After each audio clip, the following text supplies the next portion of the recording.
Baik, bismillahirrahmanirrahim. Assalamualaikum warahmatullahi wabarakatuh. Perkenalkan, nama saya Madamung Darmawan.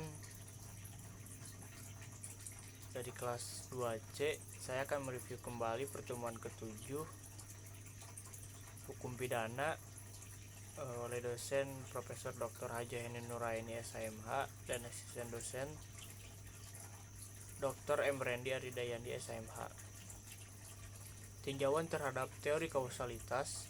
Yang pertama, dari teori-teori tentang kausalitas yang dianggap paling mendekati kebenaran adalah teori adekuat dan atau kausalitas.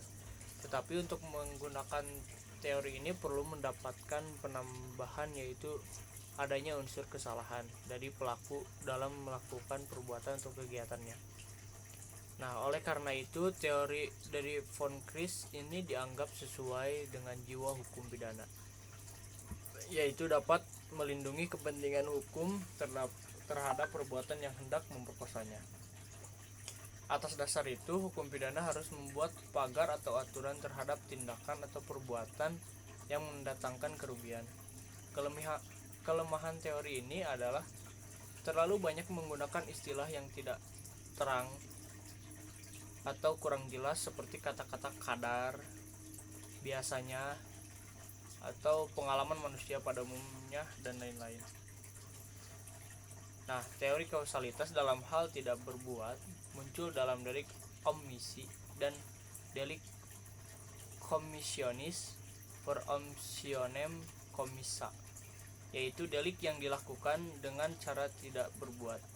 Terhadap hal ini ada beberapa pendapat, yaitu yang pertama, tidak mungkin orang yang tidak berbuat akan menimbulkan akibat. Nah, ini pendapat IPA. Pendapat ini tidak dapat dipergunakan dalam IPS, khususnya ilmu hukum pidana. Ukuran dari sebab adalah perbuatan yang paling positif yang dilakukan oleh pelaku.